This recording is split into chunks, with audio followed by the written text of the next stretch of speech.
Hello everyone. पिछले videos में हम लोग 3 टॉपिक खत्म कर चुके हैं। Fundamental rights, DPSPs and fundamental duties. And guys, अगर आप अभी तक क्वेश्चन पेपर्स यानी प्रीवियस ईयर क्वेश्चन पेपर्स देखे हो पीवाईक्यू, तो आपको पता होगा कि इन तीनों टॉपिक से एक या दो क्वेश्चंस हर साल आना है। मतलब श्योर शॉर्ट है, ठीक है। तो मतलब आप एक क्वेश्चन यानी कि दोनों में मतलब तीनों में से या डीपीएसपी से आए या फंडामेंटल राइट से आए, दोनों में से एक लॉन्ग क्वेश्चन तो आएगा ही और एक शॉर्ट क्वेश्चन भी आ सकता है। तो मतलब मान लो आप मतलब 114 नंबर मार्क्स का होता है, तो आपका 140 में से 40 नंबर का, मिनिमम 40 नंबर का प्रिपरेशन हो चुका है। बाकी छोटे छोटे टॉपिक्स है, उसे भी एक एक करके खत्म करते हैं। तो गाइस, हम अभी जीएस पेपर 2 कर रहे हैं। उसके बाद जो भी इसमें का है पहले वो खत्म करेंगे, फिर ऐसे करेंगे, फिर जीएस पेपर 1 करें, ठीक है। गाइस, सबसे पहले पीवाईक्यू देख लेते हैं। देखिए, सबसे पहले ये समझा लेता हूँ। लुक, ये जो अभी हम इस सप्ताह करने वाले हैं, ये जो जीएस 2 का सिलेबस है, इसका सबसे बड़ा डिफिकल्ट टॉपिक है, ठीक है। क्योंकि इसे बोलते हैं कॉन्स्टिट्यूशनल फिलोसफीज, है ना। फिलोसफी टाइप का होता है।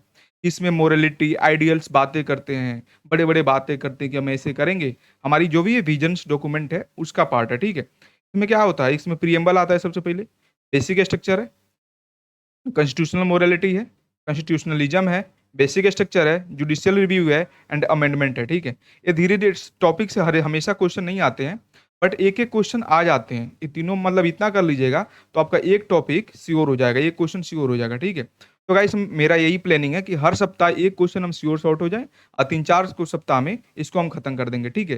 गाइस लुक, मैं एक दिन में खत्म करा सकता हूँ, बट ये है कि ज़्यादा बर्डन हो जाएगा और समाप्त भी नहीं होगा, ठीक है। कर भी नहीं पाओगे क्योंकि हमें प्रीलिम्स भी देखना है, क्योंकि प्रीलिम्स एक बैरियर है, ठीक है। और मेंस से सिलेक्शन होता है, बट प्रीलिम्स बैरियर है, ठीक है। तो हमें दोनों को बैलेंस करके चलना होगा, ठीक है। भाई, सबसे पहले पीवाईक्यू देख लेते हैं। अभी तक इसमें 2 पीवाईक्यू पूछा है, ठीक है। सबसे पहला है 64th में पूछा था 38 नंबर का, एंड अभी 69th में 8 नंबर का पूछा, ठीक है। गाइस, पूरा क्वेश्चन अपडेटेड है, तो सो आप क्वेश्चन के लिए टेंशन मत लीजिएगा, ठीक है। जितना कहा जा रहा है उतना कीजिए बस, that will be sufficient, okay. तो लुक, पहले क्वेश्चन देख लेते हैं, फिर उसके बाद कंटेंट देखेंगे, कंटेंट क्या है, फिर उसके बाद क्या करेंगे, फिर उसके बाद हम ये देखेंगे, फिर आएंगे, फिर उसको लिखना कैसे, फिर मैं बता दूंगा, फिर अपना अपना प्रैक्टिस कर लेना, ठीक है। बोल है पहला क्वेश्चन, ठीक है, कि भारतीय संविधान अपनी प्रस्तावना में यह घोषणा करता है कि भारत एक समाजवादी, पंथ निरपेक्ष यानी धर्मनिरपेक्ष सेकुलरिज्म लोकतांत्रिक गणराज्य है। इस घोषणा का लागू करने के लिए संवैधानिक प्रावधान क्या है। मतलब क्वेश्चन बोल रहा है कि जो इंडियन कॉन्स्टिट्यूशन है, ये प्रियम्बल में बताता है कि मतलब that shall be India shall be socialist, secular, democratic and Republic, 4 keyword है, ठीक है।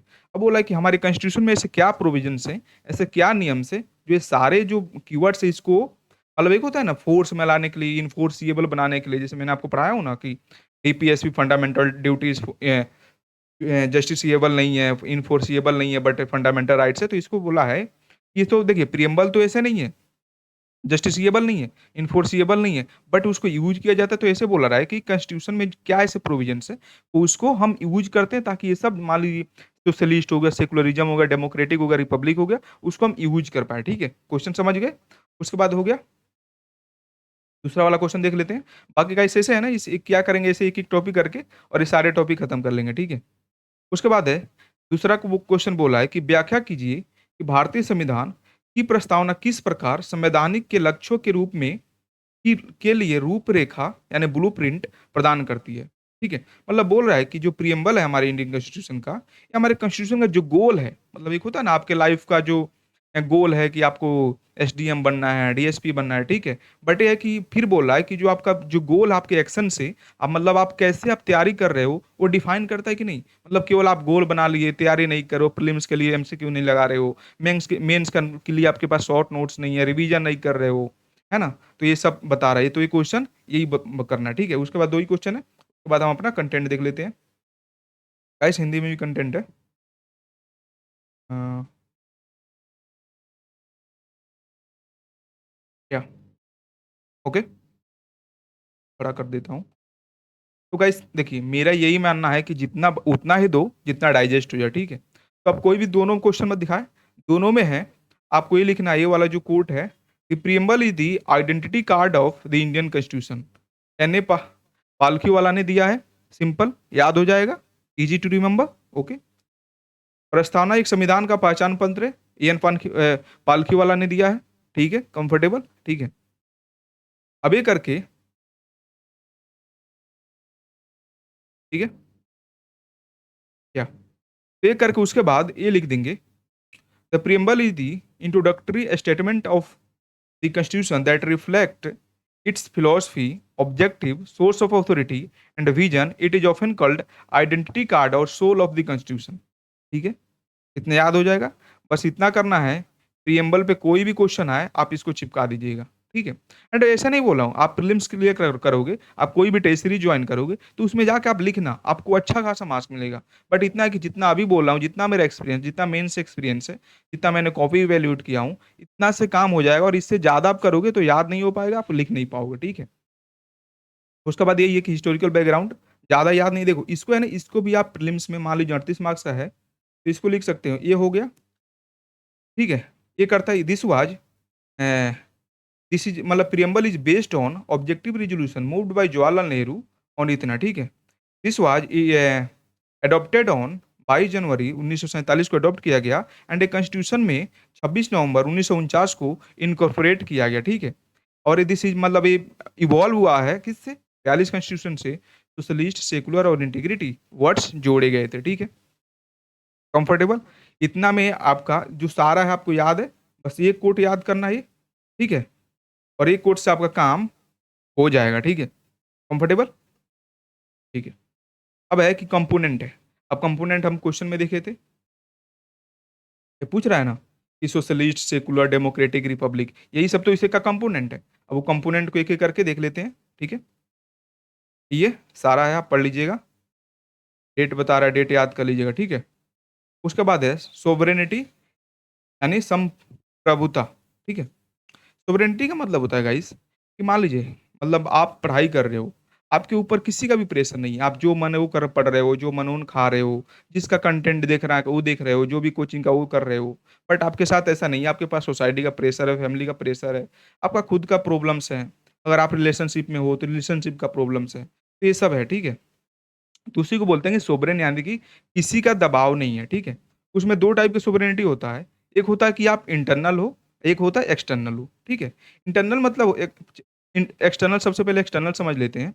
देखिए एक्सटर्नल होता है कि यानी बाहरी वाला, हिंदी में क्या बोलते हैं हम, बाहरी संप्रभुता। तो इसका मतलब होता है कि मान लीजिए एक देश है, मान लीजिए इंडिया है, एग्जांपल देता हूँ। अब इंडिया रसिया से ऑयल खरीदता है, ठीक है। तो रसिया से ऑयल खरीदा, बट यूएस हमेशा प्रेशर करता है कि आप इसे नत कर दो। तो भाई ये हमारी सोवरेनिटी है कि हम जो भी चाहे, हम अपने देश के हित के लिए, अपने सेल्फ इंटरेस्ट के लिए, हम जो भी चाहे जिससे तेल खरीदे, जो चाहे करे। मान लीजिए हम चाइना से रिलेशन रखते हैं, यूएसए बोलता है कि आप चाइना से पूरा तरह से रिलेशन कट कर दो, बट भाई नहीं हो सकता।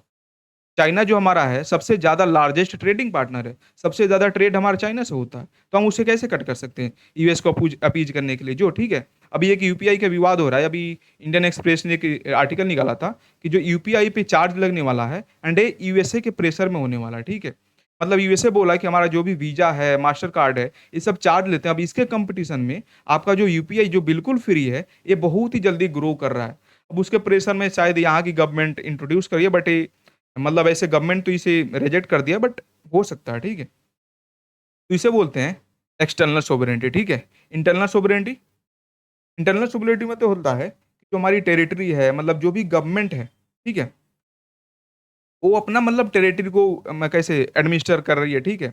उसके बाद पॉलिटिकल बाउंड्री है subject to constitution, law of land, मतलब जो भी हमारा जो इंटरनल मतलब जो भी है ना, किसी का एक का नहीं चलेगा।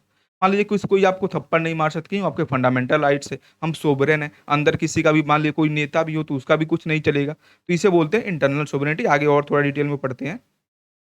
अब पहले सबसे पहले पढ़ते हैं अ, ये एक देखा था ना हम लोगों ने, इसमें क्वेश्चन था कि क्या था constitutional provision to enforce the declaration.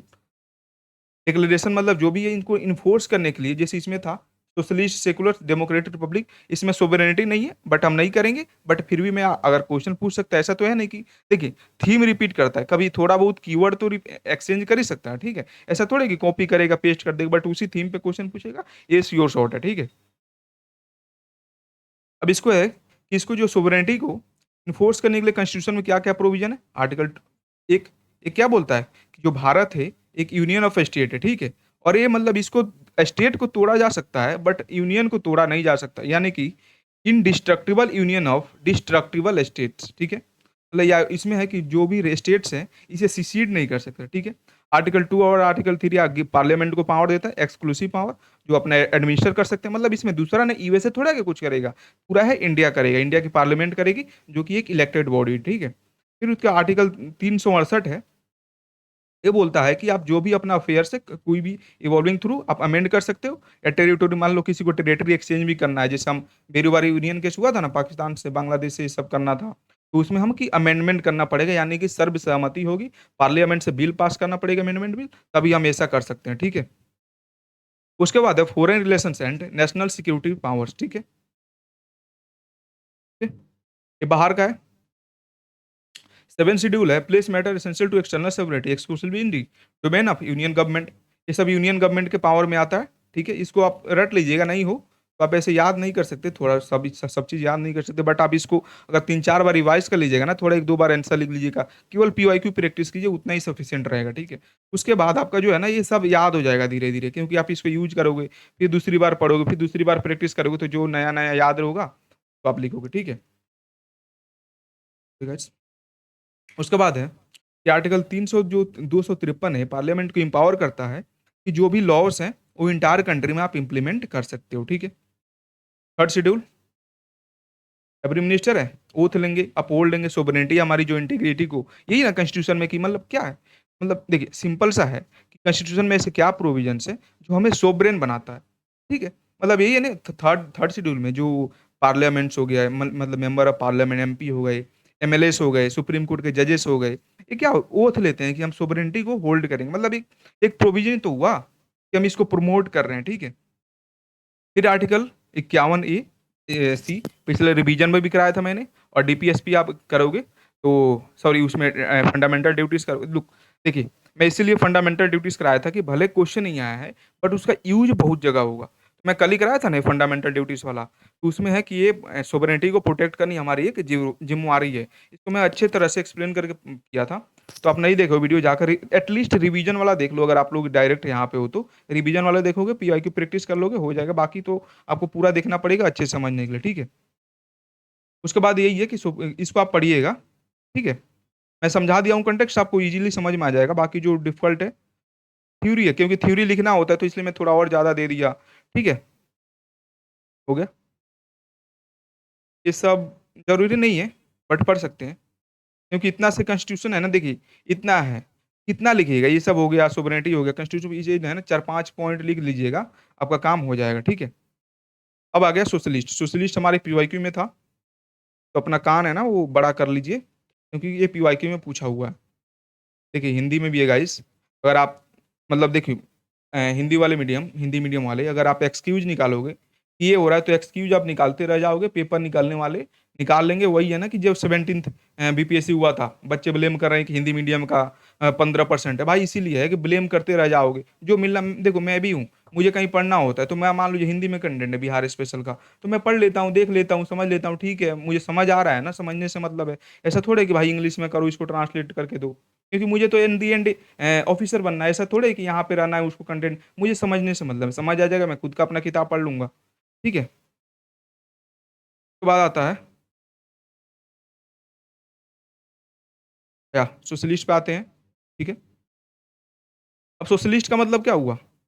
ये एक है देखिए, एक होता है सोशलिस्ट का मतलब होता है कि चलिए एग्ज़ाम्पल देता हूँ, मान लीजिए रसिया का जो सोशलिज़्म वहाँ का कांसेप्ट वो बिल्कुल अलग है। वहाँ पे कि चाइना का, रसिया का, यहाँ पे ना स्टेट ही मालिक होता है। सब चीज़ स्टेट कम कंट्रोल करता है, मान लीजिए किसको कितना वेतन मिलेगा, कौन-सी इंडस्ट्री कैसे फंक्शन करेगी, सब है, पूरा स्टेट का कंट्रोल है, ठीक है? बट यहाँ पे है, इंडिया की जो सोशलिज़्म है, इसे बोलते हैं डेमोक्रेटिक सोशलिज़्म, यानी कि लोकतांत्रिक समाजवाद, ठीक है? क्या? तो डेमोक्रेटिक सोशलिज्म बोलते हैं, जो कि एक मिक्स्ड इकोनॉमी को मतलब अहम करता है। इसका देखिए हमारा में उसका स्टेट कंट्रोल को एस्टैब्लिश करना नहीं है, हमारा इसका मेन एम है कि पॉवर्टी जो है उसे खत्म करे, इग्नोरेंस है उसे खत्म करे, इनइक्वालिटी हमारी सोसाइटी में है उसे खत्म करे। जैसे आप देख ही रहे हो कि अमीर लोग अमीर होते जा रहे हैं, गरीब लोग और गरीब होते जा रहे हैं। तो इस इनइक्वालिटी को खत्म करने के लिए सोशलिस्ट है, इसका मेन वही ऑब्जेक्टिव है, ठीक है। ठीक है? ये हमारा जो है ना मार्क्सियम सोशलिज्म जो रसिया में है, चाइना में, ये से नॉर्थ कोरिया में, ये नहीं है हमारा, हमारा दूसरा है, दूसरा कांसेप्ट है, ठीक है? उसके बाद है, अब इसको एनफोर्स करने के लिए कॉन्स्टिट्यूशनल प्रोविजन क्वेश्चन है, ठीक है? अरे गाइस देखिए, मैं क्वेश्चन देख के नहीं, मेरा कंटेंट इंग्लिश वाला कंटेंट है। ऑलरेडी मैं यूपीएससी का, मैं देखो, मैं मेरा जो एक्सपीरियंस मैं उसे एक्सप्लेन नहीं करूँगा, बट जो भी है उसके अकॉर्डिंग मेरे सारे इंग्लिश में कंटेंट है और उस पे बेस पे है ना, ये तो है ना, जब ये पढ़ लोगे ना तो आपका सारा पीवाईक्यू सॉल्व हो जाएगा। इवन यूपीएससी का मेंस देखिएगा, जो यूपीएससी का मेंस होने वाला है सितंबर में, उसमें आप देखिएगा सारे क्वेश्चन यहीं से आएँगे, ठीक है? एक बार आप देखिएगा, मैं क्वेश्चन पेपर डाल दूँगा जीएस 2 का, आप खुद से मिला लीजिएगा, ठीक है? देखिए करंट का मैं नहीं बोला हूँ क्योंकि करंट मैं नहीं पढ़ा रहा हूँ, जो भी स्टैटिक्स आएगा यहीं से आएगा, ठीक है? डीपीएसपी है, मैंडेट स्टेट टू, मतलब ये क्या है कि आर्टिकल 38 क्या बोलता है? पढ़ाया हूँ ना मैं। देखिए जो भी पढ़ाया हुआ है ना, धीरे-धीरे इंटरलिंकेजेस एस्टेब्लिश करते जाऊँगा। मेरा वैसा कंटेंट है कि सारा है ना धीरे-धीरे सबका रिवीजन होगा। 38 क्या बोलता है? 38 बोलता है कि हमारा जो वेलफेयर ऑफ स्टेट हो, ठीक है? 39 क्या बोलता है? कि एडिक्वेट लाइवलीहुड को प्रमोट करो, ठीक है? 41-42 क्या बोलता है? इंडस्ट्री का राइट टू वर्क हो, है ना? ह्यूमेन कंडीशन हो, मैटरनिटी रिलीफ मिले, है ना? राइट टू लाइवलीहुड है 43, ठीक है? ये सब डीपीएस क्या है? यही तो है ना कि मतलब कॉन्स्टिट्यूशनल प्रोविजन यही तो है कि इसको इन्फोर्स करे, ठीक है? उसके बाद फंडामेंटल राइट्स है, राइट टू इक्वलिटी है, क्या है? सोशलिज्म का पार्ट है ना। हमारा सोशलिज्म का एम क्या है? इक्वलिटी एस्टेब्लिश करना, तो इसका वही ना एम है, या ठीक है। आर्टिकल 15, आर्टिकल 21 क्या है? राइट मतलब एजुकेशन प्रोवाइड करना, राइट टू एजुकेशन एक 2009 में आया था, ठीक है? इसको हम क्या करें? इन्फोर्स कर रहे हैं, ठीक है? ठीक है? इसको आप देखिएगा, अगर याद हो तो कर लीजिएगा। बाकी गाइस ये तो मुझे अभी याद नहीं है। बाकी आप देख सकते हो, आपको थोड़ा और देखो अच्छा लिखोगे, अच्छा मार्क्स मिलेगा, ठीक है? अब आया सेकुलर, सेकुलर है कि क्या नहीं पीवाईक्यू में? सेकुलर भी है, तो और अच्छे से आप सुनोगे, ठीक है? हिंदी में भी कंटेंट है, पढ़ाया था ना ये सेकुलर, ठीक है? गाइस अगेन हिंदी मीडियम वाले बहाना बनाओगे तो नहीं होगा। मैं कोई हाथी घोड़ा नहीं बता रहा हूँ, आपको भी एसडीएम बनना है, डीएसपी बनना है तो थोड़ी बहुत इंग्लिश आनी चाहिए, ठीक है? जैसे आपको डिमोरलाइज़ नहीं कर रहा हूँ, बट दिस इज़ फैक्ट, ठीक है? इंडियन जो सेकुलर, देखो सेकुलर मतलब क्या होता है? सेकुलर मतलब होता है कि जो स्टेट है, स्टेट का कोई भी कंट्री का एक रिलीजन को स्टेट प्रमोट नहीं करेगी। मान लीजिए कि अभी हमारे जो राइट विंग है, और राइट विंग मान लीजिए कोई कंट्री, मान लो चलिए हिंदू धर्म है, ठीक है? अब हिंदू धर्म को ऐसा नहीं कि स्कूल में पढ़ाओ कि चलो हिंदू की ये भगवान की पूजा करो, ये करो, वो करो, नहीं। हमारा जो है ना धर्मनिरपेक्ष है, सेकुलर कंट्री हम ऐसा प्रमोट नहीं कर सकते। मान लीजिए मुस्लिम है, मान लीजिए कि हम हमेशा मान लीजिए कोई शरिया पढ़ाए, हम ऐसे रूल पढ़ाए, नहीं ऐसा नहीं कर सकते क्योंकि हमारा देश सेकुलर है, ठीक है? उसमें गाइस आता है कि 2 तरह की एक होता है, एक होता है पॉजिटिव सेकुलरिज़्म, एक होता है नेगेटिव सेकुलरिज़्म।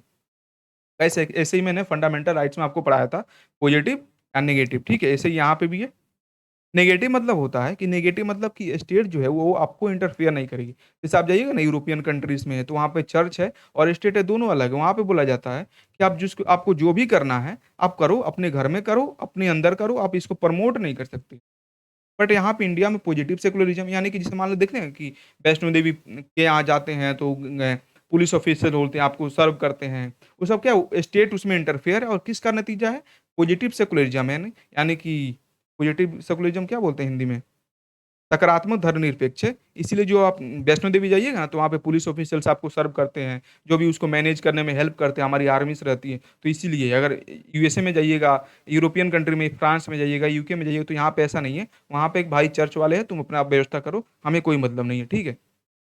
अब इसको एनफोर्स करने के लिए ये सब है, ठीक है? आर्टिकल 14, 15, 16, इससे क्यों है? क्योंकि आप पढ़े हो ना कि आप इनइक्वालिटी या डिस्क्रिमिनेट नहीं कर सकते किस पे? Religion, race, caste, place of birth, employment में डिसेंट, सेक्स, ये सब पे आप नहीं कर सकते हो। 25, 26, 27 तो आपको रिलीजन वाला पता है, ये तो आपको लिखना ही लिखना है, ठीक है?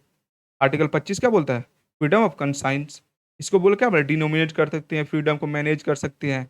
ये क्या बोलता है कि पे टैक्सेस को आपको कंपल्सरी नहीं हो सकता है, ठीक है? उसके बाद 28 क्या बोलता है कि आप कोई भी स्टेट में प्रमोट नहीं करेगी, अभी बताया ना कि प्रमोट नहीं करेगी। 29, 30 से 30 क्या है कि कल्चरल और एजुकेशनल राइट, ठीक है?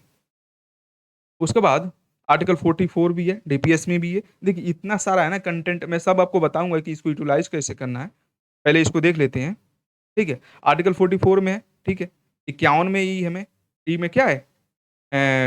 हार्मनी एस्टेब्लिश करना, यही है ना कि लोगों में हार्मनी हो। से देखो धर्म के हमारा जो है ना कम्युनलिज़्म धर्म, ये हमारा एक बड़ा इश्यू है। बट इसमें हमारे कॉन्स्टिट्यूशन में पूरा प्रोविज़न्स है कि यार इसको समझो, इसको जानो, फिर उसके बाद अगर आप जान लोगे ना, मान लो मुझे है, मुझे पूरा नॉलेज है, मैं धर्म के बारे में विवाद करूँगा ही नहीं। तो ऐसे ही है कि कॉन्स्टिट्यूशन में आप एक बार कॉन्स्टिट्यूशन पढ़ो। अरे मैं बता रहा था ना 326, 325, तो इसे है ना 325 बोलता है कि आप किसी को भी धर्म के नाम पे ऐसे है ना कि एक्सक्लूड नहीं कर सकते कि भाई अभी जैसे हुआ था ना, स्पेशल इंटेंसिव रिवीजन हो रहा है, जैसे एसआईआर हो रहा है कि लोगों का जो वोटिंग लिस्ट में नाम जोड़ा जा रहा है, घटाया जा रहा है। तो इससे है कि मतलब आप इसे धर्म के नाम पर, ये नहीं कि मुस्लिम्स हैं या हिंदू उनको धर्म के नाम पे उसका वोटर लिस्ट से नाम हटा दो, ठीक है? तो this is all about article 325, okay? ये पढ़ लीजिएगा।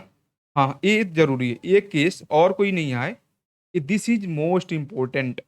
ये तो आपको रट जाना चाहिए कि इसको इसमें बोला था सुप्रीम कोर्ट ने, एसर बोमई केस कि secularism is a basic feature of the constitution and parliament और any legislature can not violate और डिस्टर्ब दिस बेसिक स्ट्रक्चर। मतलब है कि पार्लियामेंट और स्टेट लेजिस्लेचर इसको डिस्टर्ब कर ही नहीं सकते। ये हमारा बेसिक फीचर है गाइस। ओके, खत्म। बात है डेमोक्रेटिक वर्ड पीवाईक्यू में, यहाँ भी है, तो अच्छे से सुनिए, ठीक है?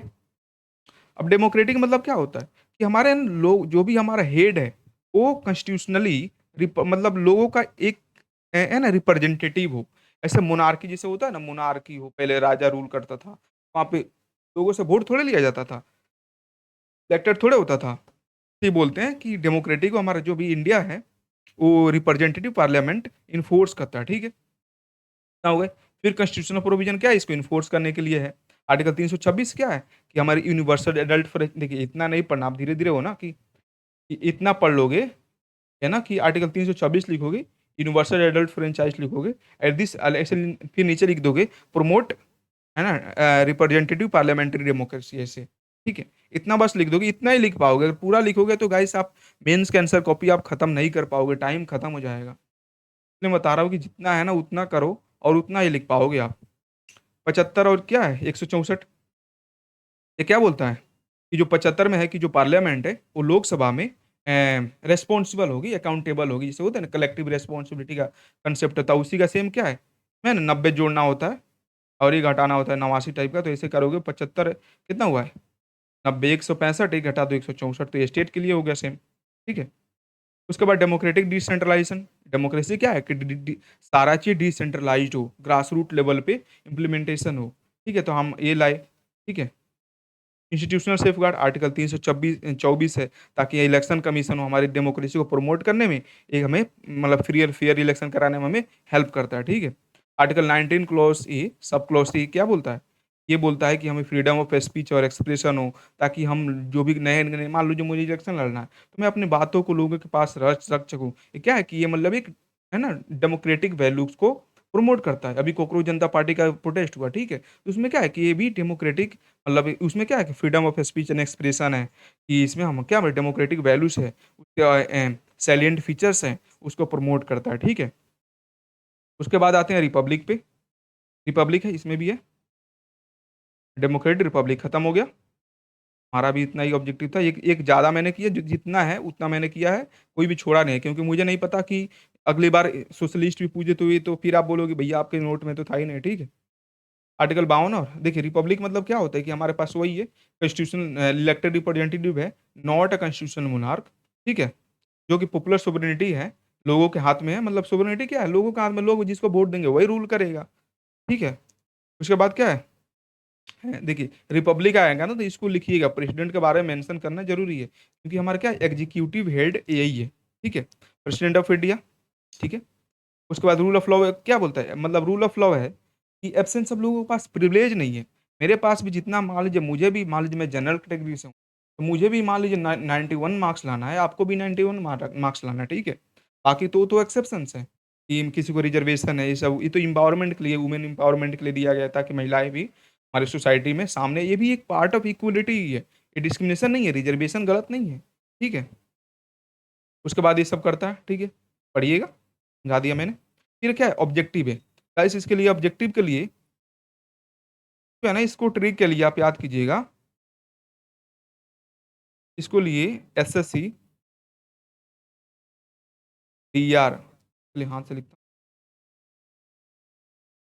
यार, ठीक है, माउस से लिखता हूँ तो गाइस थोड़ा बहुत होता है। Socialist, secular, sovereign,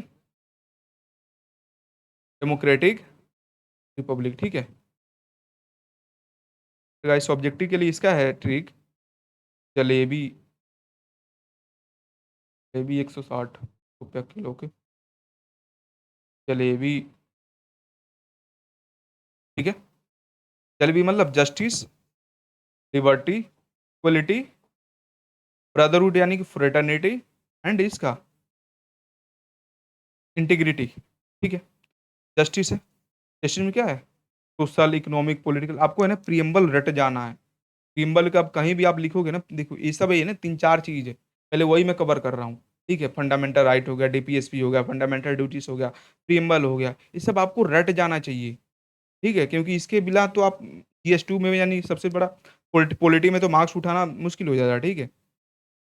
social justice है कि जो भी कास्ट पे होगा, रेस पे, religion, gender, sex, place of birth, recent, ये हमें क्या करना है, मेरे डिस्क्रिमिनेशन नहीं करना है, इसको खत्म करना है, एलिमिनेशन, ठीक है। उसके बाद सोशल जस्टिस है ना, इकोनॉमिक जस्टिस में क्या है कि हमें जो रिच और पुअर का गैप है उसे खत्म करना है, एम्प्लॉयमेंट प्रोवाइड कराना है, ठीक है। जो भी रिसोर्सेस इक्वली डिस्ट्रीब्यूट करना है, वही ना, गवर्नमेंट टैक्स लेती है अमीरों से और लोगों को फ्री खाना देती है, फ्री एजुकेशन देती है, फ्री हेल्थ देती है, तो ये क्या बोलते हैं, इक्विटेबल डिस्ट्रीब्यूशन ऑफ रिसोर्सेस, इसे ही बोलते हैं ना, समान उसको डिस्ट्रीब्यूट कर रहे हैं, ठीक है। गाइस हिंदी मीडियम वाले मतलब थोड़ा कोऑपरेट कीजिए, मतलब समझिए, आपको समझने से मतलब बाकी कंटेंट को उसका प्रिंट आउट निकलवाइए, पढ़िए, उसको रिवीजन कीजिए, ठीक है। बहाना बनाइए कि मुझे इंग्लिश में है तो नहीं, मुझे पता है कि समझ में आता है, सबको आता है, ठीक है। वही इकोनॉमिक जस्टिस हो गया, ठीक है। पॉलिटिकल जस्टिस में क्या कि यूनिवर्सल एडल्ट फ्रेंचाइज है, मान लीजिए मैं भी वोट दूंगा तो उसका एक काउंट होगा, आप भी दोगे तो एक काउंट होगा, ठीक है, ठीक है। लिबर्टी है, लिबर्टी क्या है, thought, liberty of thought, expression, belief, faith and places of worship, ऐसे है। आप प्रियम्बल याद कर लीजिएगा, ठीक है। उसको रटना, आप सामने लिख के, टेबल के सामने लाइब्रेरी में बैठते हो उसके सामने लिख कर चिपका दीजिएगा, ठीक है। Liberty of thought, expression, belief, faith and worship, ठीक है। Absence of arbitrary restraint of individual activity, मतलब है ना कि मान लीजिए गवर्नमेंट, लिबर्टी क्या है, लिबर्टी मतलब मैं सोच, कुछ भी सोचूं, तो गवर्नमेंट थोड़े कोई बोलेगा भाई तुम ऐसे मत सोचो, तुम बड़ा ना सोचो, तुम आईएएस बनने की मत सोचो, तुम ये एसडीएम बनने की मत सोचो, तुम डीएसपी बनने की मत सोचो, ठीक है। मैं कुछ भी मान लीजिए एक्सप्रेस कर रहा हूँ तो ऐसे थोड़े कोई मानेगा। मान लीजिए मैं भगवान जी को पूजा करता हूँ तो ऐसे तो थोड़े बोलेगा नहीं आप क्रिश्चियन को पूजा करो, मुस्लिम गॉड को पूजा करो, नहीं। अब मुस्लिम को थोड़े कोई बोले कि आप राम जी का पूजा करो, नहीं, जो आप मन करे वो करो, इसे ही बोलते हैं लिबर्टी। बाकी आर्टिकल 19 है, 25 से रिलीजन वाला है ना, वर्शिप वाला, फ्रीडम एक्सप्रेशन ये सब है, इसमें आ जाएगा, ठीक है। इक्वलिटी स्टेटस अपॉर्चुनिटी, ठीक है, ये कर लेंगे। पॉलिटिकल इक्वलिटी क्या है, 325, 326। इकोनॉमिक इक्वलिटी क्या है कि ये देखिए गाइस, दो तीन है ना, पॉलिटिकल, इकोनॉमिक, सोशल, है ना, थोड़ा देखिए ऐसे से आंसर लिखा जाता है, तो ये सब आपको एक अप्रोच होता है। पहले एक बार आप कंटेंट कीजिए, थोड़ा कंटेंट हो जाए, फिर मैं आंसर राइटिंग अच्छे ढंग से, तब आंसर राइटिंग खुद से क्वेश्चन दूंगा और तब करवाऊंगा आपको, पेस्टल अप्रोच होता है, ठीक है। पॉलिटिकल हो गया, लीगल, सॉरी ई है ना, E, economic, social, technological, legal, environment, ठीक है। ऐसे भी कर सकते हैं। हमारा जो भी यूपीएससी का सिलेबस कीजिए, तब जीएस1 में क्या आता है, हिस्ट्री आता है, कल्चर आता है, ज्योग्राफी आता है, सोसाइटी आता है, तो ऐसे नहीं इन तीनों टॉपिक को करिए, सेपरेट कीजिए, उसके टॉपिक पॉइंट बनाइए और लिखा जा सकता है। अभी आप कीजिए केवल जीएस2 कीजिए, उसके बाद सारा मैं सिखाऊंगा, तब आपको है ना, मैं उसके बाद किसी किसी को मतलब कोचिंग आपको ऐसे दूंगा कि आप इस पे प्रैक्टिस करो, ठीक है। पहले ही खत्म कर लेते हैं। फ्रेटर्निटी हो गया। फ्रेटर्निटी मतलब क्या होता है, एक मतलब मान लीजिए हम दोस्त हैं, मान लीजिए मैं हूँ, मेरी मेरी एक महिला फ्रेंड है, फिर उसके बाद दो और दोस्त है, फिर उनकी दो महिला फ्रेंड है, मान लीजिए हम 6-7 ग्रुप है, हम दोनों मतलब क्या, मान लीजिए रीजन हमारा सेम है, कोई मान लीजिए मैं डिसेबल हूँ, किसी को और मतलब कोई प्रॉब्लम है, किसी की कलर दूसरा है, मतलब मान लीजिए वो ब्लैक है या वाइट है, ठीक है, हम लोग सारे ब्लैक हैं, एक एक वाइट उसमें है, ठीक है, दो तीन ब्राउन है, तो ऐसा ना उस पर हम ना क्या करें, इन दोनों में सब में एक यूनिटी हो, एक ब्रदरहुड बैठाना हो, इसी को बोलते हैं फ्रेटर्निटी, ठीक है, समझ गए। जैसे रिलीजन हो गया, लैंग्वेज मान लीजिए मैं भोजपुरी बोलता हूँ, आप लोग इंग्लिश बोलते हैं, कोई हिंदी बोलता है, कोई मगही बोलता है, कोई मैथिली बोलता है, तो इन सब में फिर भी क्या है कि हमें एक को एग्जिस्टेंस है, हमें मिलजुल कर रहना चाहिए, ठीक है। क्या है कि इसका ऑब्जेक्टिव है कि इंडिविजुअल की डिग्निटी प्रमोट करना और इंटीग्रिटी को भी प्रमोट करना, ठीक है? हो गया? अब इसके अलावा जो ऑब्जेक्टिव है ना ये है कि ये हमें सबसे बड़ा ऑब्जेक्टिव प्रियम्बल का कि पॉपुलर सोवरेनिटी एस्टैब्लिश करना। जैसे हुआ ना वी द पीपल मतलब क्या होता है कि जो भी पावर आ रहा है गवर्नमेंट के पास वो लोगों के थ्रू आ रहा है, ठीक है? हो गया? उसके बाद नेचर ऑफ स्टेट बताता है क्या है कि नेचर ऑफ तो स्टेट ही बताता है ना कि हमारा जो है सोवरेन होना चाहिए, सोशलिस्ट होना चाहिए, सेकुलर होना चाहिए, डेमोक्रेटिक रिपब्लिक ऐसे होना चाहिए, ठीक है? जुडिशियल इंटरप्रिटेशन में बेरूवारी यूनियन केस में क्या बोला था केशवानंद भारती केस में? इसमें बोला था कि सेकुलरिज्म जो है पार्ट ऑफ बेसिक स्ट्रक्चर है एंड केशवानंद भारती केस में बोला गया था कि जो भी हमारा पार्लियामेंट है they can not disturb the हम हालांकि वो हमें कॉन्स्टिट्यूशन को अमेंड कर सकते हैं, इवन फंडामेंटल राइट्स को भी अमेंड कर सकते हैं, बट क्या है कि वो बेसिक स्ट्रक्चर को डिस्टर्ब नहीं कर सकते हैं। सेकुलरिज्म है वो पार्ट है, ठीक है? सोवरेनिटी भी पार्ट है, तो ये सारे है ना सारे कीवर्ड्स है ना लगभग लगभग सारे बेसिक स्ट्रक्चर के पार्ट्स है, ठीक है? Embodiment of basic structure, embodiment चलिए मैं समझा एम्बॉडीमेंट होता है कि मान लीजिए मैं इमेजिन किया कि आईएएस बनूँगा और मैं आईएएस बन गया, तो मतलब उसको रियलिटी में किसी इमेजिन को रियलिटी में लाना उसी को बोलते हैं एम्बॉडीमेंट ऑफ बेसिक स्ट्रक्चर, ठीक है? The core objective listed in preamble form a central part of the basic structure doctrine, ठीक है? इसमें गाइस क्या है कि हाँ, जो भी इसमें मान लीजिए बेसिक स्ट्रक्चर में है जो हम बोल रहे हैं, उसको क्या है कि इसमें लिखा गया है, बाकी उसको कॉन्स्टिट्यूशनल प्रोविज़न के थ्रू इसको इन्फोर्स कराया जा रहा है, ठीक है? अब बोला है कि कभी मान लीजिए आ जाएगा कि जो इसका कॉन्स्टिट्यूशनल स्टेटस है प्रिएम्बल का क्या है, मतलब इन्फोर्सिएबल है कि नहीं है, ठीक है? अ, ठीक है? पहली बार यूनियन केस में बोला गया था कि जो प्रिएम्बल है, प्रिएम्बल के बारे में बात कर ठीक है? प्रिएम्बल है जो जो क्या बोलते हैं कॉन्स्टिट्यूशन का पार्ट नहीं है, ठीक है? उसके बाद केशवानंद भारती केस में बोला गया था कि ये दिस इज़ पार्ट ऑफ है और इंटरप्रिटेशन में हेल्प करता है। इसके बाद और आएगा guys LIC case hmm, LIC case I think 1996 में है या 1997 में, ठीक है? मुझे कंफर्म नहीं बट ऐसा है ना एलआईसी केस लिख दीजिएगा। उसमें बोला गया था कि इसको है ना इसको ए पार्ट ऑफ मतलब इसको फिर से बोला गया था कि ये कॉन्स्टिट्यूशन का पार्ट है एंड इसको है ना जुडिशियल इंटरप्रिटेशन में यूज़ किया जाता है, ठीक है? या लेजिस्लेचर या एग्जीक्यूटिव है इसको यूज़ कर सकते हैं, ठीक है? अब है कि can parliament amend the constitution, ठीक है? हाँ, इसको मैंने बोला ना अभी कर सकता है बट इसको बेसिक स्ट्रक्चर को डिस्ट्रॉय आप नहीं कर सकते। फिर उसके बाद क्या है कि इवॉल्विंग में 42 से सोशलिस्ट सेकुलर इंटीग्रिटी वर्ड्स जोड़े गए थे। ठीक है? कॉन्स्टिट्यूशनल फिलॉसफी बताता है, इंटरप्रिटेशन टूल है। जुडिशरी को हेल्प करता है, एग्जीक्यूटिव हो गया, लेजिस्लेचर हो गए, इनको हेल्प करता है क्या है कि कॉन्स्टिट्यूशन को समझने में। मान लीजिए हमारे एक सोशलिस्ट है, सोशलिस्ट मतलब एक होता है कि चलो कुछ कहीं दिक्कत हो फिर आएगा कि हमारे प्रिएम्बल में सोशलिस्ट वर्ड है और ये हमें मतलब बताता है कि हमारा जो देश है थोड़ा बहुत सोशलिज्म के थ्रू मतलब तरफ इंक्लाइंड है, ठीक है? पार्ट ऑफ बेसिक स्ट्रक्चर ये सब है ना democracy socialism justice liberty equality fraternity form part of the basic structure, ठीक है? गवर्नेंस में लेजिस्लेचर एग्जीक्यूटिव जुडिशियल इंटरप्रिटेशन में हेल्प करता है, लेजिस्लेशन में मान लीजिए रूल बनाने में हेल्प करता है, एग्जीक्यूटिव में क्या है जैसे इसमें ना सोशलिज्म सोशलिस्ट तो हमें जो रिजर्वेशन देते हैं ये क्या है कि सोशलिस्ट का पार्ट ही है मतलब वेलफेयर हमारा डेमोक्रेटिक सोशलिज्म है, इनइक्वलिटी को कम करना हमारा मकसद है, ठीक है? हमें जो भी इनइक्वालिटी उसको कम करना है, डिस्क्रिमिनेशन को एलिमिनेट करना होता है। तो these are all the things okay. Federalism इसको क्रिटिसिज्म ही बोला जाता है। मान लीजिए अगर आंसर लिखिएगा ना लंबा तो लास्ट में आप उसको लिख दीजिएगा non justiciable broad and idealistic language है मतलब बहुत ही लैंग्वेज मतलब है ना केवल आइडियल आइडियल बातें किया गया है कि ये करो वो करो बट ऐसे इम्प्लीमेंटेशन में है ही नहीं। आप मान लीजिए आप टाइम टेबल बता लिए कि मुझे ये बनना है ये जॉब लेनी है बट उसके बाद उसके थ्रू आप तैयारी नहीं कर रहे हो प्रैक्टिस नहीं करो पीवाईक्यू नहीं करो तो these all are thing okay. No direct in enforcement के लिए कोई मैकेनिज्म ही नहीं है। मान लीजिए फंडामेंटल राइट्स के लिए आर्टिकल 32 है और हाई कोर्ट के लिए आर्टिकल 256 है, सॉरी 226 है। तो इसमें बताया गया है ना कि आप मान जब कोई इन्फोर्स नहीं किया गया है तो आप जाके कोर्ट में जा सकते हो, ठीक है? बट ऐसा है तो थोड़े कि प्रियम्बल का कोई नहीं करे तो आप कोर्ट में जा सकते हो, ऐसा कहीं लिखा है? नहीं लिखा है। तो ये आपकी केस मैंने सब बता दिया है सर वो एलआईसी केस वाला है ना यही बता रहा था। प्रियम्बल है ना interpretative tool of fundamental rights को हमें इंटरप्रेट करने में मदद मिलता है, ठीक है? उसके बाद देखिए कोर्ट एक तो मैंने बताया एन ए पालकी वाला का जिन्होंने बोला कि the preamble is the identity card of the Indian constitution.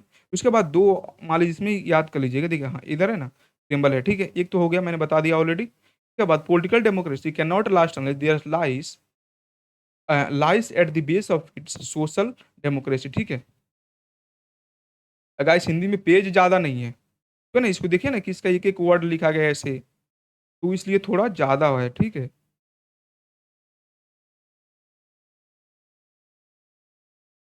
कि राजनीतिक लोकतंत्र तब तक अस्थायी नहीं रह सकता, जब तक उसके आधार में सामाजिक लोकतंत्र ना हो। इतना कितना सिंपल है याद करना। एक याद कर लो, एक याद कर लो, इसको आप उसमें लिख दीजिएगा, इसको आप कंक्लूजन में लिख लीजिएगा, है ना? Doctor B are Ambedkar ji को कंक्लूड कर दीजिएगा, इनको आइडेंटिटी में लिख दीजिएगा, इंट्रोडक्शन में, ठीक है, कंफर्टेबल। चलिए, हो गया, सब कर चुके हैं, ठीक है। बाकी कॉन्स्टिट्यूशनल फिलोसफी है ना, कॉन्स्टिट्यूशनलिज्म है, आगे करेंगे, ठीक है। चलिए, हो गया, इतना समझ गए। अब देखिए, अब क्या करते हैं, प्रैक्टिस कर लेते हैं, कितना लिखना है, ठीक है। 38 मार्क्स का क्वेश्चन है, इतना में क्वेश्चन रहेगा, ठीक है। वही करेंगे, देखिए 6 पेज होता है, बहुत लोग बोलते हैं 6 पेज, बट अगर आप लिखना स्टार्ट करोगे ना तो 6 पेज से ज़्यादा हो जाएगा, सच बता रहा हूँ। आप ऐसे थोड़े कि उस समय तक आप ऐसे ही रहिएगा, पाई कीजिएगा, मैं तो समझा रहा हूँ ना कि आपके एक दिमाग में माइंडसेट में घुसे, एक माइंडसेट में एक फिट हो, इनकलकेट हो, ठीक है। सबसे पहले हम वही करते हैं,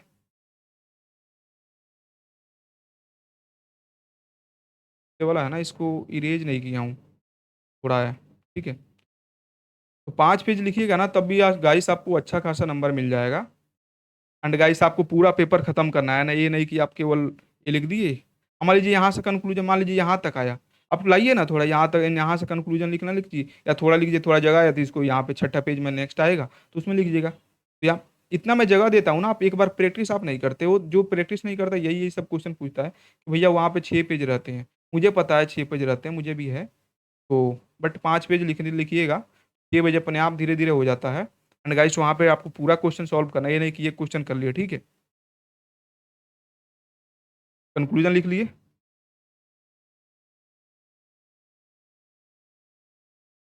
वे फॉरवर्ड लिखिएगा यहाँ पे,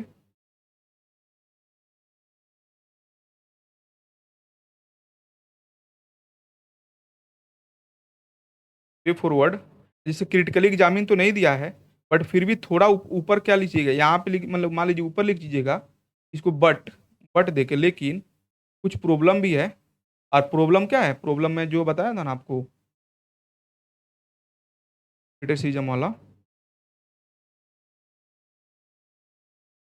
इधर गया, वही ना, नॉन जस्टिसिएबल है, इन्फो डायरेक्ट इन्फोर्समेंट के लिए कोई मैकेनिज्म नहीं है, ठीक है। हाँ, ये है, नॉन जस्टिसिबल है, केवल आइडियलिस्टिक व्यू है, no enforcement mechanism, term such as socialist जो अभी भी डिबेट में है, मान लीजिए गवर्नमेंट सेकुलर सेकुलर, मतलब मान लीजिए बीजेपी गवर्नमेंट है, सोशलिस्ट और सेकुलर वर्ड पे हमेशा डिबेट चलती रहता है, ठीक है। तो ऐसा हो गया, वे फॉरवर्ड हो गया, इंट्रो वाला हो गया, यहाँ पे लिखेंगे इंट्रो, हो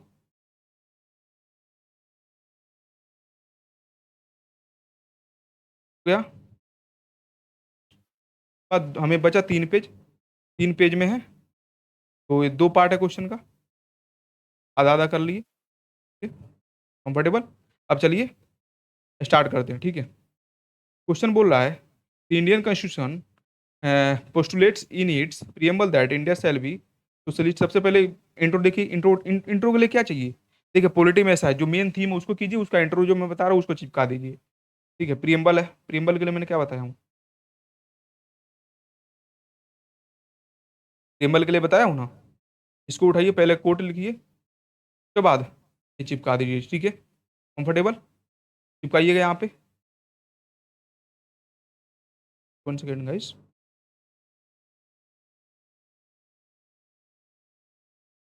इंट्रो में चिपकाइएगा,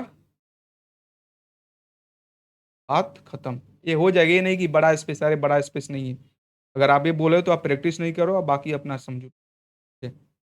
अब 1.5 पेज बेटा, अब पार्ट 1 को इंट्रो हो गया, जो थीम्स देखिएगा प्रियम्बल पे, प्रियम्बल का मैंने इंट्रो दिया हूँ, डीपीएसपी हो, फंडामेंटल ड्यूटीज हो, फंडामेंटल राइट्स को उठाइए, एक पहले ऊपर कोट लिखिए, फिर उसके बाद इंट्रो है उसको चिपका दीजिए, ठीक है। पाइए, दूसरा पार्ट क्या बोल रहा है, दूसरा पार्ट बोल रहा है ये है ना, इसको है कि अब इसको एक एक वर्ड को डिफाइन करना है।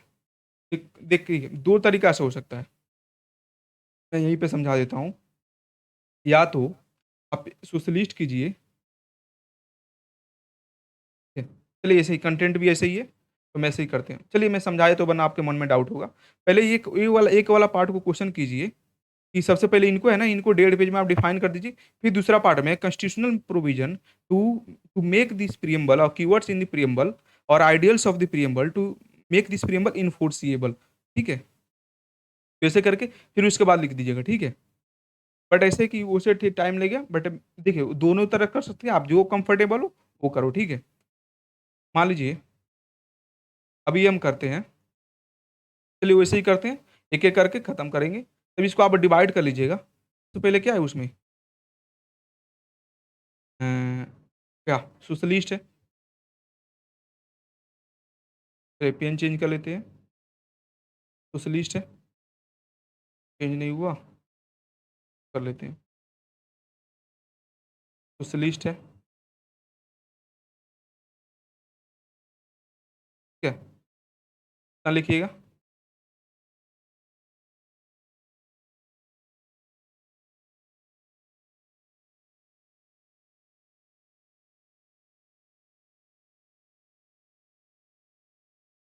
Just 1 second guys. सोशलिस्ट वाला ये वाला लिखिएगा, ठीक है? कंफर्टेबल? ये वाला लिखिएगा। फिर उसके बाद इतना लिख के अब मेन जो है ना, मेन बॉडी हमें फिर ये लिख दीजिएगा।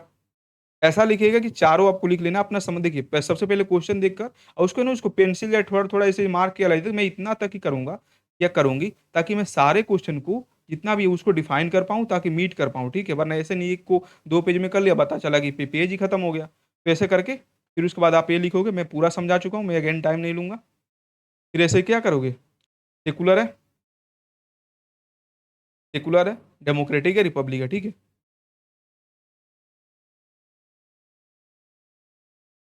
ठीक है, डेमोक्रेटिक है, ऊपर हुआ रिपब्लिक हो, ठीक है? हो जाएगा टेबल और उसके बाद नीचे आके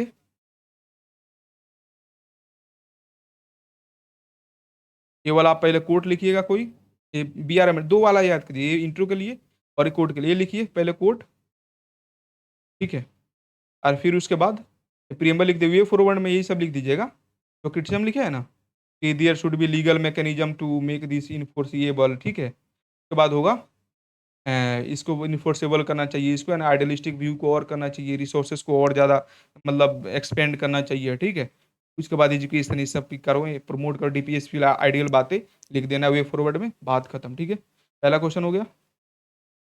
दूसरा क्वेश्चन है